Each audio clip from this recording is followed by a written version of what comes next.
Durante a Idade Média, a Igreja Católica se consolidou como a mais poderosa instituição feudal, fazendo uso do cristianismo de forma positiva para fortalecer a união entre os reinos europeus e estabelecendo condutas sociais que serviam para guiar os modos da vida da população comum. Mas também é inegável que ao longo da história ocorreram muitos episódios de abuso de poder e violência em nome da fé.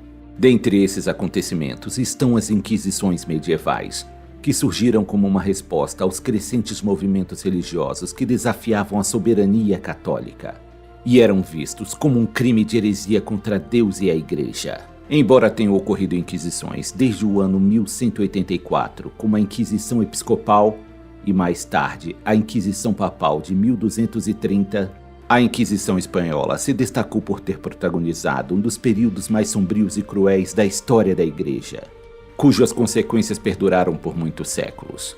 As raízes da Inquisição Espanhola têm sua origem no caráter multiétnico e multirreligioso da sociedade ibérica, já que no ano 711 da Era Comum, os árabes islâmicos e mouros cruzaram o Estreito de Gibraltar até a Península Ibérica e em uma série de incursões militares conquistaram a Espanha cristã, que na época era governada pelos visigodos.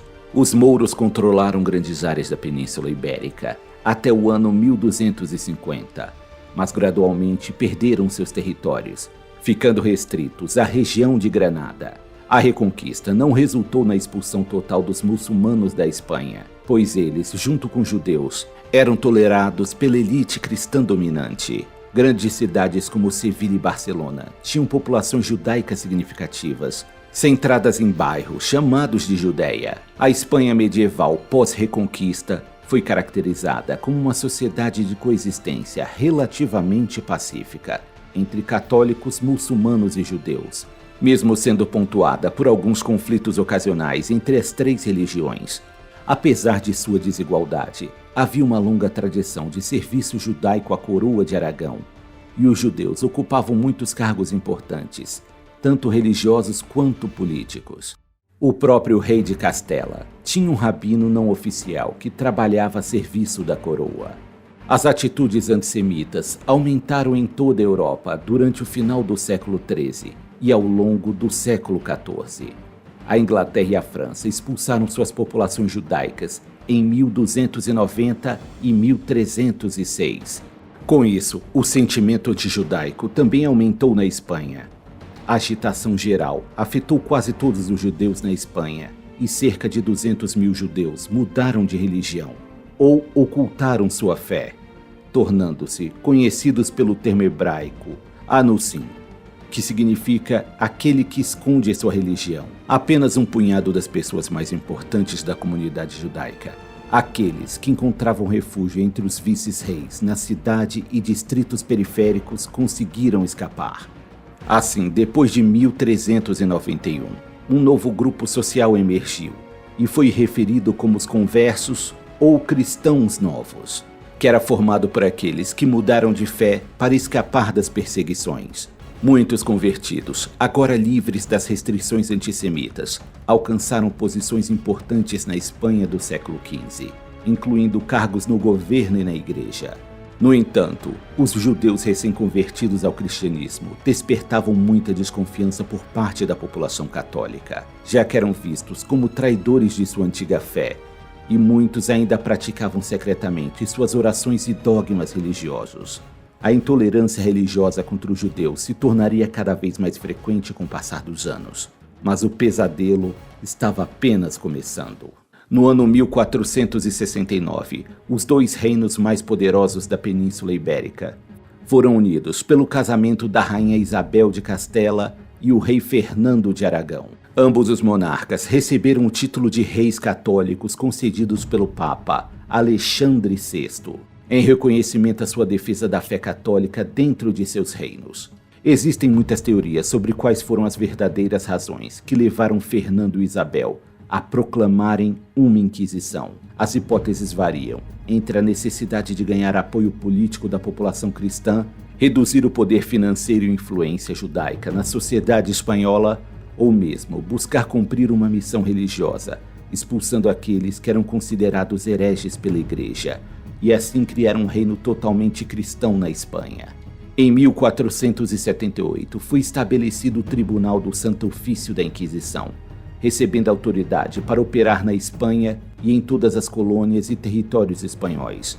Os decretos reais, emitidos em 1942 e 1502, ordenavam que os judeus e muçulmanos se convertessem ao catolicismo ou saíssem de Castela, o que resultou em centenas de milhares de conversões forçadas e na expulsão em massa de judeus e muçulmanos da Espanha. Foi dado o título de Inquisidor Geral a Tomás de Torquemada, um frade dominicano de Castela. Torquemada rapidamente estabeleceu procedimentos para a Inquisição. O tribunal poderia empregar tortura física para extrair confissões, uma vez que a culpa do acusado fosse estabelecida.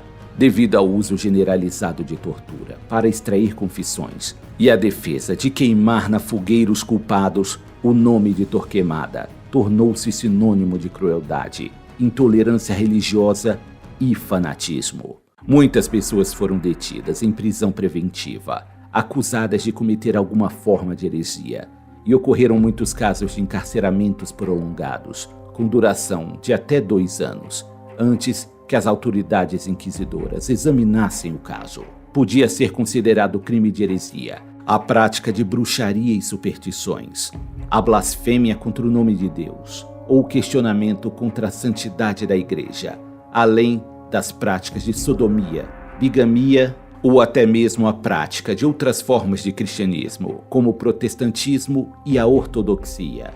Diversos métodos de tortura foram aplicados durante a Inquisição Espanhola.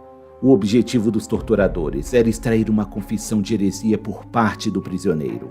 Não foram poupados esforços para a criação de diferentes procedimentos de tortura física e psicológica, além do uso de ferramentas e mecanismos criados para causar medo e uma dor agonizante para sua vítima. Entre os métodos mais utilizados estava o estrapado, que consistia em uma forma de tortura em que as mãos da vítima são amarradas atrás das costas e suspensas por uma corda presa aos pulsos, normalmente resultando em ombros deslocados. Pesos podiam ser adicionados ao corpo para intensificar o efeito e o aumento da dor.